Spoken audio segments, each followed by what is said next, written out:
Kopenhag'a ne kadar kaldı? Yaklaşık yarım saat. Ufaktan Danimarka kıyıları görünüyor. Gemi çok güzeldi. Yataklar çok rahattı. Bir de yorgunluğumuz da vardı tabii ki de. Ama en güzeli ya gemi yolculuğu ben çok seviyorum. Bir yerden bir yere, burada bir başka ülkeden Norveç'ten Danimarka'ya kadar gelmek gibi güzel bir gemi yolculuğu yaptık. İyi ki uçak değildi, iyi ki tren değildi. Trenin yeri farklı, uçağın yeri farklı ama gemi yolculuğu çok daha güzeldi. Yani benim için eğlenceliydi.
Kat. Tenis kat. Her şeyi kendin yapıyorsun valla.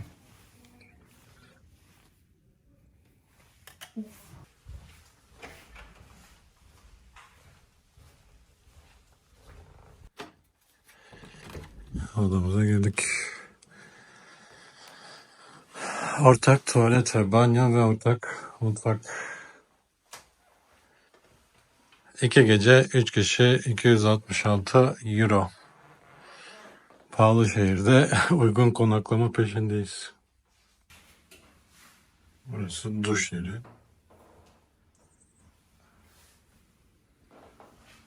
Ve tuvaletleri.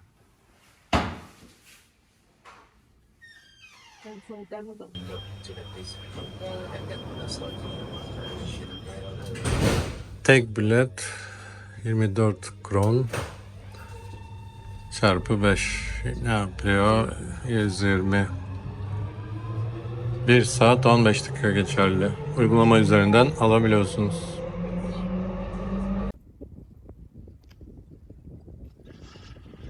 Güne şöyle başladık. Şöyle bir plan yaptım. Buradan şehir hatları vapurları var. 991, 992'ye bineceğiz biz. Buradan başlayıp Büyük Kanal turu yapacağız. Yaklaşık 1 saat sürecek. Yani turistik Büyük Kanal turunu 160 krona yapacağınızı buraya gelip 24 krona yapabilirsiniz. Alın size bu ülke için en ucuz ipucu. Yani şehir hatları vapurları gibi, İstanbul'daki gibi. Onu bekliyoruz. Gemimiz geliyor. 992.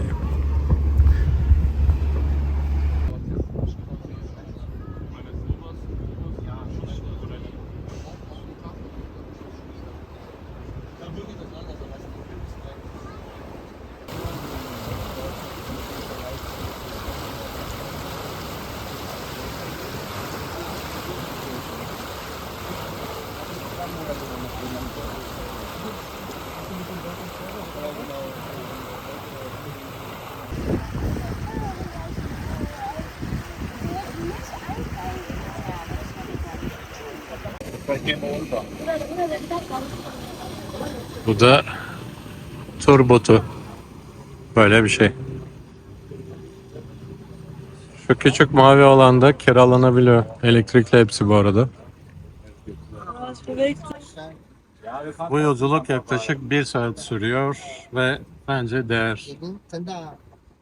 Hatta gelince ilk başta böyle bir gezinti yaparsanız şehri baştan başa kısaca bir panoramik olarak görmüş olursunuz. Dün gemiden indiğimiz yere geliyoruz. Buradan inip şehre keşfede geri döneceğiz.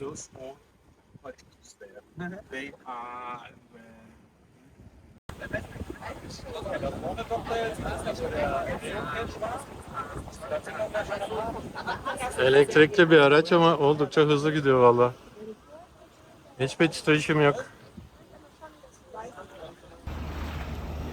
Çok güzel konuşuyorlar. Seninle böyle bir akıcı konuşmayı tavsiye ediyorum.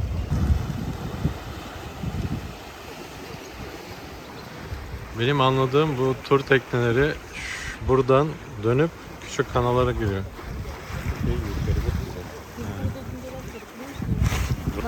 Biz buraya geleceğiz. Bu şey evleri. Fotojenik nokta bu. Andersen evi de bu orada. Kişi başı.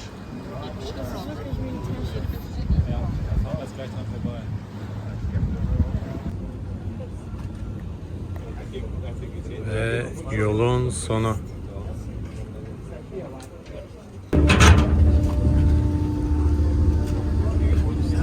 Halat atmadan gemiyi sabitliyorlar. İlginç. Evet, geldik. Thank you. Çok güzeldi.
Geflon efsanesi şudur.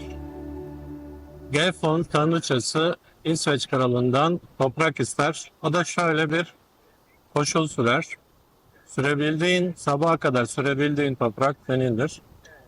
Geflon tanrıçası da 4 oğlunu öküze çevirir ve toprağa sürer. Sabaha kadar sürdüğü toprak Danimarka'nın en büyük adası olan Zealand olmuş olur.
Sie Trommeln haben sie sich geschenkt.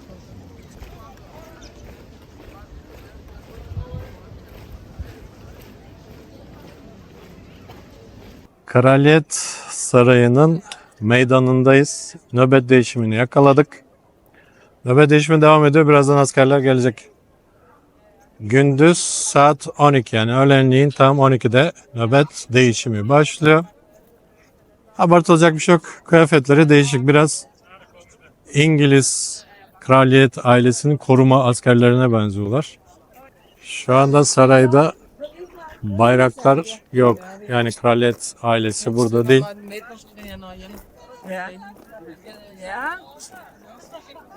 Kraliyet binası 4 parçadan oluşuyor.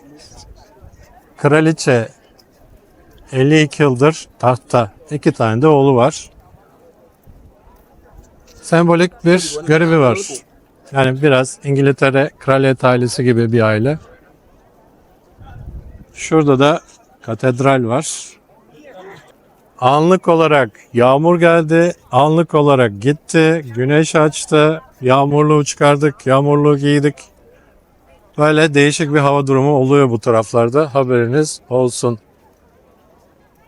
Orada da devam ediyor nöbet değişimi.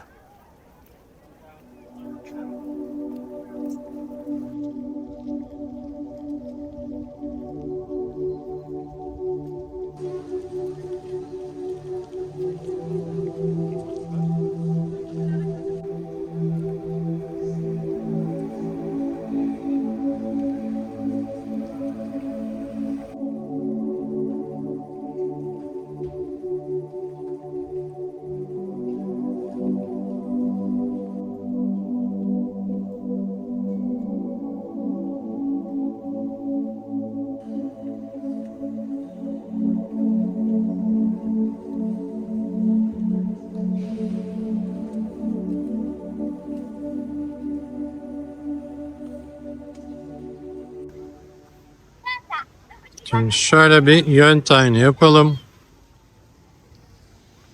Şu bölge deniz kızı heykeli ve tabi çevresindeki kale. İlerliyorsunuz şehre doğru. Kraliyet Sarayı ve kiliseyi göreceksiniz. Şu tarafa dönünce de en fotoğrafik noktalardan birisi olan Nyhavn evleri. Danimarka, Kopenhag deyince en çok karşınıza çıkacak görüntülerden birisi de bu. Nyhavn Caddesi. Buradaki evlerden numara 20 Andersen'in evi.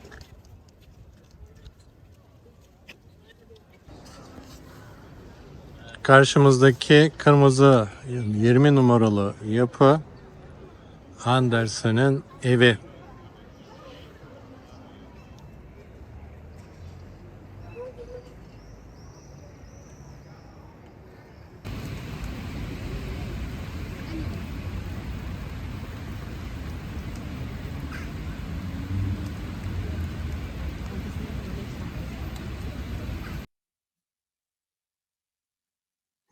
Şurayı tamamlayınca Yeni Krallık Meydanı'na çıkıyorsunuz. Şurada da dünyanın en uzun trafiğe kapalı caddesi Strøget var. Oraya doğru ilerliyoruz. Bu tarafta da Rosenborg Sarayı var.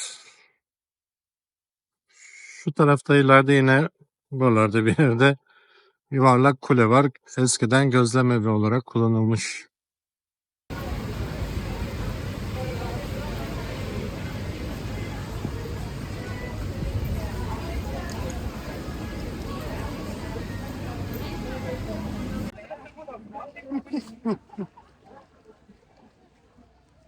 Yağmur durdu.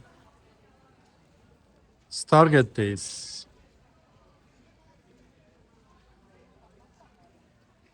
Guinness Rekorlar kitabının müzesi. Biliyorsunuz Guinness aslında bir bira markası. Avrupa'nın en eski gözlem evlerinden birisi. Yuvarlak kulede geçiyor. Arkasında da kilise var. Günümüzde aktif değil. Yukarı çıkıp şehir manzarası seyredilebiliyor.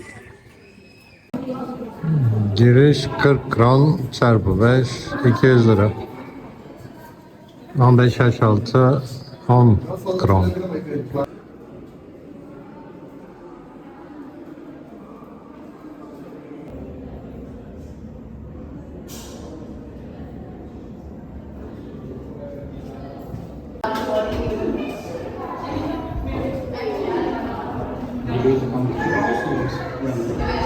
Dar bir merdiven olduğu için ışık bekliyoruz.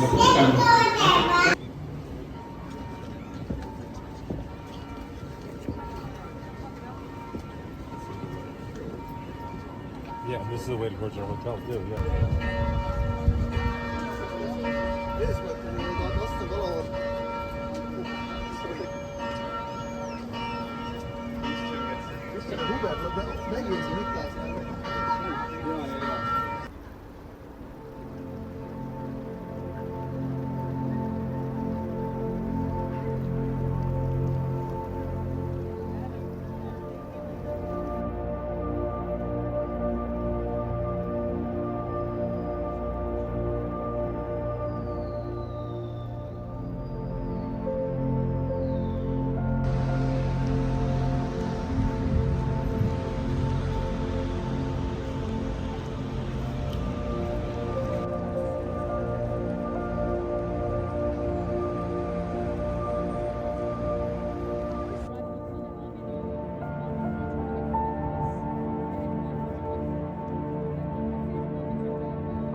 ...1955'te o zamanın teknolojisine göre ileri bir saat şu.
Evet Gülçin. Nereye dönsek Değil biraz. şöyle Birbirleri nasıl bence görmüyor. şaşak kalıyoruz ya.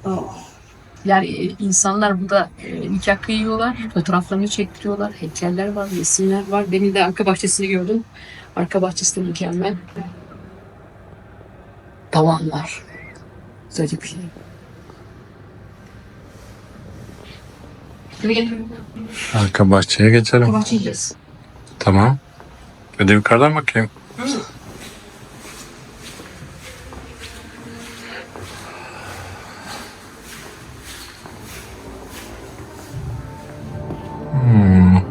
Güzelmiş.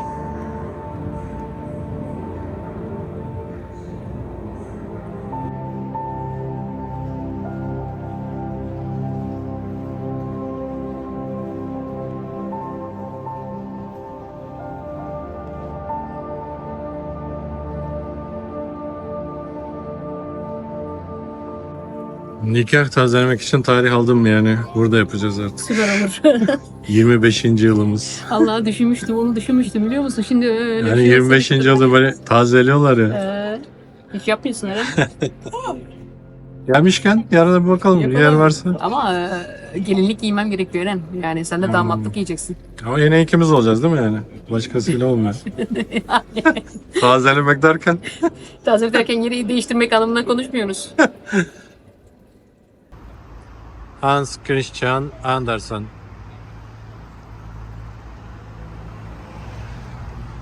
Çirkin ördek, kibritçi kız.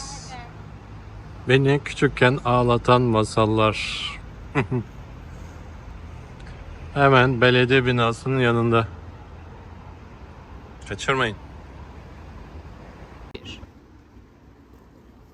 10 günlük Danimarka ve Norveç kapsayan, aslında Norveç amaçlı gezimiz bitti. Yarın şu anda Kopenhag'tayız. Yarın sabah Hamburg'a gideceğiz. Oradan biraz Almanya'da takılacağız. Bu önceki videoyu da seyretmek istiyorsanız orada Norveç'i ayrıntılı olarak yüklemeyi planlıyorum. Danimarka'yı 2 günlük turu da ayrı olarak yapmayı planlıyorum. Norveç'teki araba kiralama,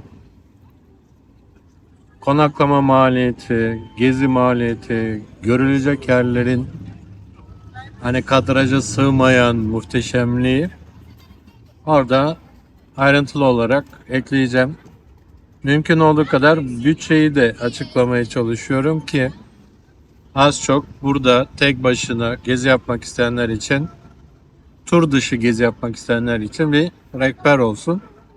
Özellikle Norveç, Danimarka gibi ülkelerde çok fazla Türklerin vlogları pek yok. Blog olarak da internette çok bilgi gelmeden önce bulamamıştım. Yaşadıkça bir takım tecrübeler kazandıkça paylaşmayı düşünüyorum. Bu bizim Danimarka 40. ülkemiz oldu. 12 yıldır eşimle beraber geziyoruz. Ve şunu söyleyebilirim, en pahalı gezimiz oldu. Yani bu parayla İtalya'da, İspanya'da, Fransa'da defalarca gittik, sevdiğimiz ülkeler. Almanya'da neler yapmazdık. Olsun yine de yani fırsatınız, bütçeniz uygun olduğu zaman ki biz bunu bekledik. Bütçe uygun olsun diye. Hiçbir zaman uygun olmuyordu. Biraz şartları zorlayarak özellikle Norveç'i çok merak ediyorduk. Onu tamamladık. Maliyet olarak da şunu söyleyeyim. Aslında Oslo uçak biletleri İstanbul'dan ucuza bulunabiliyor. Biz onu kişi başı 1600'e falan bulduk yani. 3500'e bavul dahil 4000'e uçakta geldik. Konaklama olarak mümkün olduğu kadar hostel, mümkün olduğu kadar mutfağı olan yerler seçmeye çalıştık. Tertemiz, yani konaklama konusunda en ucuz yer olsa bile Tertemiz. içiniz rahat olsun. Ucuz dediğimde şu, günlüğü kişi başı ortalama 40-50 euro arası. Yani onu söyleyeyim. Minimal olarak bulabildiğimiz yerler bunlar. Tabi araçla gezerken konaklamada şuna da dikkat etmek zorundayız. Otopark olan yerler, mümkünse ücretsiz otopark olan yerler seçiyoruz. Benzin olarak yani hibrit bir araba verdiler bize. Sürpriz oldu. Ben benzinli seçmiştim. Hibrit verdiler. Zaten bu bölgede hibrit ve elektrikli araç yoğunlukta. Her taraf Tesla kaynıyor bu arada. Ne yaptık? Yani 3000 TL olarak bir benzin harcadık ki tahmini 2000 kilometre yakın bir yol yaptık. O çizelgeyi bir önceki Norveç videosuna ekleyeceğim.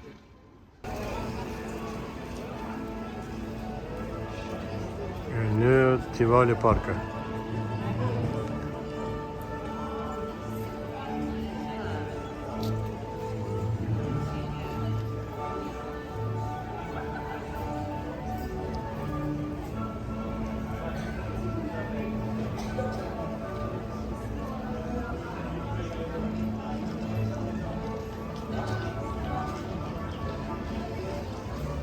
170 kron giriş. 3-7 yaş 85.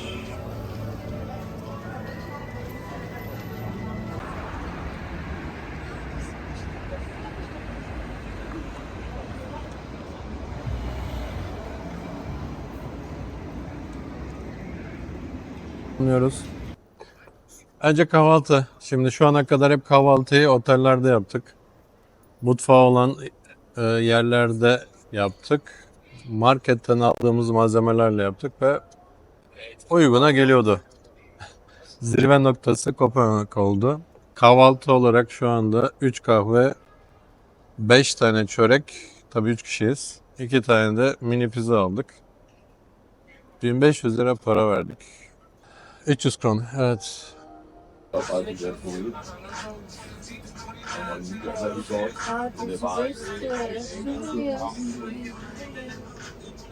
Seven Eleven. Pahalı bir şehirde candır. Burada kafe işimizi gene de hallediyoruz. Değil mi? Evet, Yavrucuğum. O yüzden gelip bir kahve Çörekler vesaire daha ucuz, yani daha uygun. Mola verdiğiniz zaman burayı tercih edebilirsiniz yani. salatalar var diyordun ya. Kahveler 30, yani 150 liraya denk geliyor. 45. Sandviçler 45 çarpı 5 200 liraya. Daha büyükleri var. Bunlar da 45. İkili Evet, olanlar. aynıymış. Ay iyi. Böyle var. Teriyaki soslu var. Şimdi var.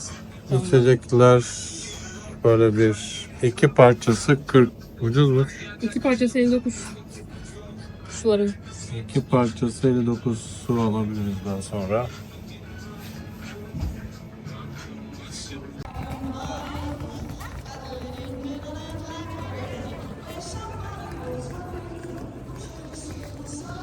Seven Eleven'dan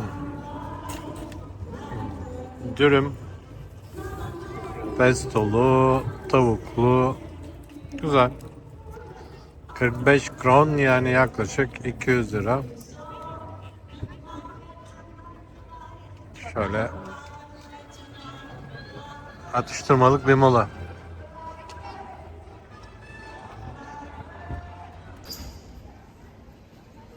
Pita kebap 40, dürüm 50 çarpı 5. 250, 200 kebap box, yani kutu. Bu da 250.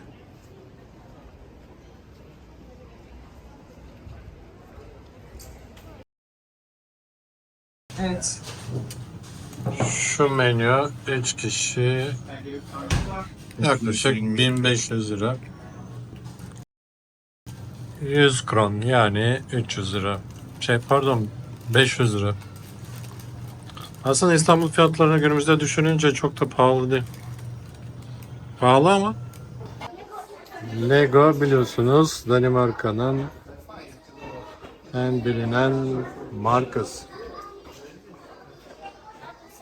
Bir marangozun ortaya çıkarttığı bir oyuncak.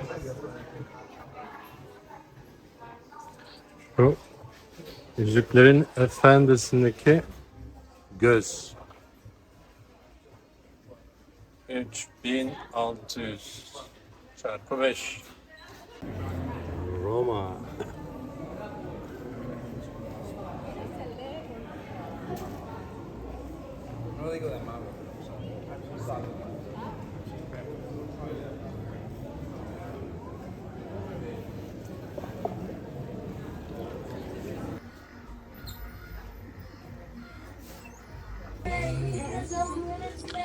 Kurşun asker masalını bilenler, 120 kron çarpı 5, 600.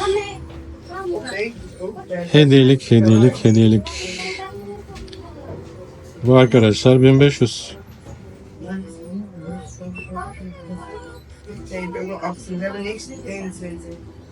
Magnetler 5 euro falan. Bu da 109 kron çarpı 5, 550.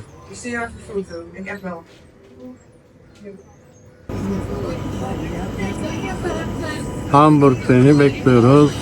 9.15 şimdilik gecikme görünmüyor. Yağmurlu bir Kopenhag sabahı.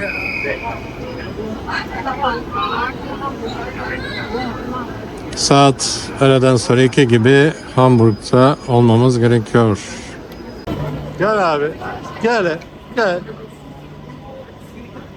Dümdüz kırma. Dümdüz. Yavaş yanaş. 9. vagon burada olsun. Gel.